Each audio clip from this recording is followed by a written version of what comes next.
మీరు కింద చూస్తున్న ఒక ఇమేజ్‌లో ఒక డాక్టర్ ఆయన ఆయన సోషల్ మీడియా అకౌంట్‌లో ఒక ఇంట్రెస్టింగ్ పోస్ట్ షేర్ చేశారు. నేను చదివినప్పుడు ఆ కంటెంట్ నాకు కూడా చాలా బాగా అనిపించింది. సో, మీకోసం ఈ కంటెంట్ చేస్తున్నాను. అది మీకు కూడా నచ్చుతదనేసి అనుకుంటున్నాను. So, coming to the point, అతని దగ్గరకు ఒక పేషెంట్ వచ్చారంట. ఆ పేషెంట్ రావడంతోనే నేను చాలా స్ట్రెస్‌లో ఉన్నాను. రాత్రిపూట నాకు నిద్ర సరిగ్గా పడతలేదు. ఇంకా నేను చాలా పేదవాడినని చెప్తున్నారంట.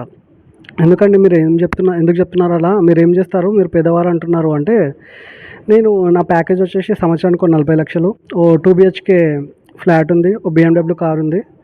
నాకు వేరే వాళ్ళతోని కంపారిజన్ చేసుకోవడం వల్ల నాకు రాత్రిపూట సరిగ్గా నిద్ర పడతలేదనేసి అన్నారంట డాక్టర్‌కి. ఆ పేషెంట్ చెప్పారంట. సో, డాక్టర్ మీరెందుకు అలా ఎవరెవరితోని కంపేర్ చేసుకున్నారు అంటే, నేను ఫస్ట్ నా చుట్టాలు, నా ఫ్రెండ్ సర్కిల్ వాళ్ళతో కంపేర్ చేసుకున్నాను. మా ఊర్లో వాళ్ళతోని కంపేర్ చేసుకున్నాను. వాళ్ళతో కంపేర్ చేసుకున్నాక నేను వాళ్ళకన్నా సక్సెస్‌ఫుల్‌గా డబ్బు సంపాదించాను. సో, అదొక పాయింట్‌లో ఎండ్ అయిపోయింది. నెక్స్ట్ వచ్చేసి ఇప్పుడు అతను టీనేజర్స్‌తోని, ఇప్పుడు అప్‌కమింగ్ ఇంజినీర్స్‌తోని వీళ్ళతోని కంపేర్ చేసుకుంటున్నారు.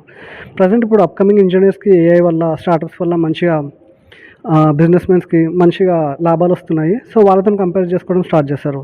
సో, దానివల్ల అది ఆలోచించి వాళ్ళని అధిగమించాలని ఆలోచించి దానివల్ల స్ట్రెస్ ఫీల్ అవుతున్నారు అంట.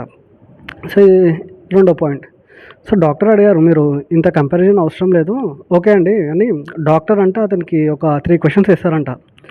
ఏంది అంటే, ఫస్ట్ మీరు లాస్ట్ ఇయర్ మీకు మీరు బెస్ట్ అని ఎప్పుడు అనుకున్నారు అంటే, అతను లాస్ట్ ఇయర్‌లో నేను ఎందుకు ఎప్పుడు అలా బెస్ట్ అని నాకు నేను అనుకోలేదు. అంటే ఎందుకు మీరు అనుకోలేదు అంటే, అతను నేను అలా బెస్ట్ వేరే వాళ్ళతోని కంపేర్ చేసుకొని నేను అలా బెస్ట్ చేసింది ఏం లేదు అన్నారంట.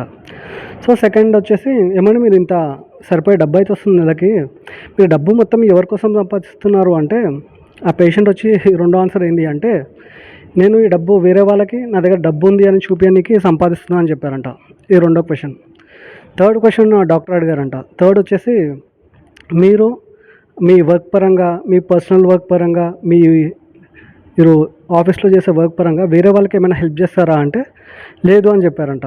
సో, దీనివల్ల ఆ డాక్టర్‌కి ఒక అనాలిసిస్ చేసి, మీరు ఇలా కంపారిజన్ చేసుకోవడం వల్ల మీరు ఉన్న లైఫ్ ప్రెజెంట్ మీరు లీడ్ చేస్తున్న లైఫ్ గానీ, అప్‌కమింగ్ లైఫ్ గానీ మీరు ఇలా కంపేర్ చేసుకుంటే, మీరు లైఫ్ లాంగ్ ఇలానే బాధపడాల్సొస్తది. మీరెప్పుడు కంపారిజన్ పెట్టుకోవద్దని చెప్పారు.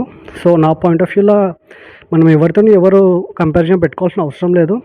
ఎవరి స్టాండర్డ్స్ వాళ్ళవి, ఎవరి క్యాలిబర్ వాళ్ళది. టైం బట్టి మనం చేసే వర్క్ బట్టి టైంకి అన్నీ వస్తాయని నేనైతే నమ్ముతాను.